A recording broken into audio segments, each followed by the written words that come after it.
আপোনালোকৰ জ্ঞাততে সাংবাদিকসকলৰ জ্ঞাততে জনাওঁ আমি খাকী ছবিখন অহা 27 ফেব্ৰুৱাৰীত ৰিলিজ কৰিম। ৰিলিজৰ ডেটটো আজি ঘোষণা কৰিছোঁ।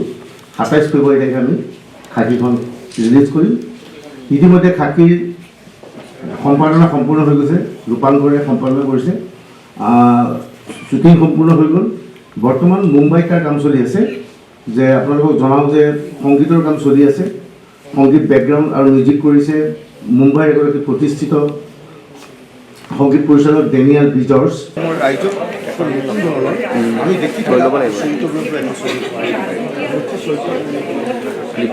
ছবিখনত অৰুণ নাথে গুৰুত্বপূৰ্ণ চৰিত্ৰ ৰূপায়ণ কৰিছে। অৰুণ নাথে ছবিখনত মুখ্যমন্ত্ৰী চৰিত্ৰ ৰূপায়ণ কৰিছে। ইয়াৰ বিপৰীতে জাহানাৰা বেগম তেখেতে গুৰুত্বপূৰ্ণ শ্ৰেয়া বৰঠাকুৰ, পৱন গায়ন, গীতাৰ্থ শৰ্মা, ইছাম হাজৰিকা, হেমন্ত দেৱনাথ, নন্দিনী বৰুৱা এনেকৈ বিভিন্নজনে অভিনয়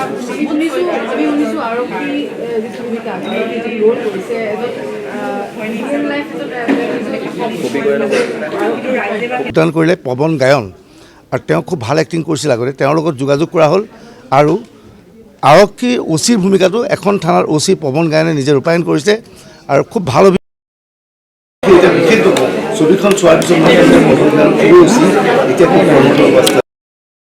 বৰ্তমান এখন আৰক্ষী থানাৰ অফিচাৰ ইনচাৰ্জৰ ভূমিকাত আছে আমাৰ অভিনেতা পৱন গায়ন। মই সৰু চৰিত্ৰ এটা কৰিছোঁ, ধেমালি কৰিব নাই বিশেষ নাই, সৰু অকণতে কৈছোঁ। কিন্তু চিনেমাখন কিছু ছাছপেন্সধৰ্মী চিনেমা। মই পুনৰ কৈছোঁ যে এইটোৱে ভাল লাগিব, কিছু নতুনত্ব পাব। ইয়াত আমি কোনো ষ্টাণ্ট কৰিবলৈ মাদ্ৰাজৰ পৰা বা মুম্বাইৰ পৰা মানুহ অনা নাই। ফাইটিং আছে, গুলীয়াগুলি আছে, এনকাউণ্টাৰ আছে, সকলো চব আছে, কিন্তু ৰিয়েলিষ্টিক লাইফত আমি দেখুৱাবলৈ চেষ্টা কৰিছোঁ।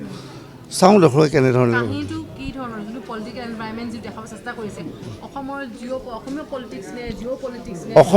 অসমৰ ৰাজনীতিৰ ওপৰত ছবিখন দেখুওৱা হৈছে।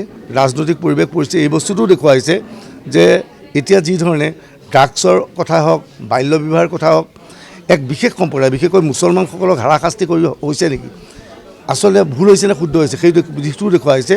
আৰু ইয়াত মই কৈছোঁ যে এখন মুছলমান অধ্যুষিত এটা অঞ্চল, অতি পিছপৰা অঞ্চলৰ প্ৰায় 1000-2000 লোকে এই ছবিখনত অভিনয় কৰিছে। তেওঁলোকে আমাক অতি সুন্দৰ সহযোগ কৰিছে। ছবিখন চালে মানুহে নতুন ৰূপ এটা দেখা পাব।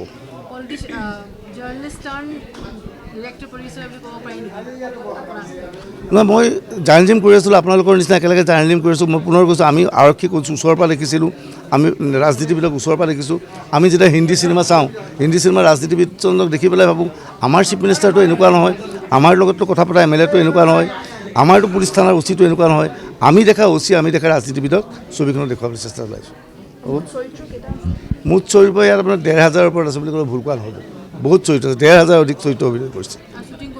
শ্বুটিং মূলতঃ ইয়াৰ গুৱাহাটীত হ'ল, সোণাপুৰত হৈছে আৰু তেজপুৰত হৈছে, আৰু এটা মাইনৰিটি এৰিয়া হৈছে। এৰিয়া হৈছে সেই এৰিয়াটোৰ কথা অসমতে হৈছে, সেই এৰিয়াটোৰ কথা আমি ক'ব নোখোজোঁ। নহয়, ইলেকশ্যন আমাৰ তাত সময় নাই। এতিয়া চিনেমা কৰাৰ এতিয়া বহুত কেইখন চিনেমা ৰিলিজ হোৱাৰ কথা আছিল, কিন্তু এতিয়া বহুতে দেখিছে চিনেমাবিলাক পিছুৱাই দিছে। আমি নাজানো, গতিকে এতিয়া কোনোবাই কৈছে আমি 6 ফেব্ৰুৱাৰীত ৰিলিজ কৰিম, 8 ফেব্ৰুৱাৰীত কৰিম। গতিকে আমি এটা দিন লৈছোঁ 27 ফেব্ৰুৱাৰী।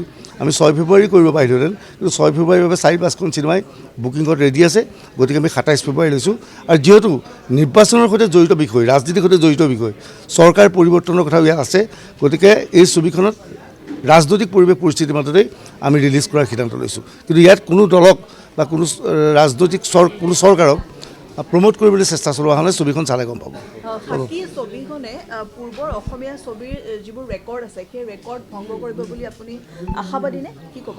মই মুঠেই আশাবাদী নহয়। আমাৰ ইমান বাস্তৱ চিনেমা এখন সাংঘাতিক কমাৰ্চিয়েল নহয়। গতিকে এই ছবিখন বহুতে কৈছে ছবিটো হিৰো অমুকক নল'লে কিয়, হিৰোইন অমুকক নল'লে কিয়, গতিকে সাংঘাতিক কিবা এটা কৰিব পাৰিম বুলি নাভাবোঁ, কিন্তু দৰ্শকে ভাল পাব বুলি আশা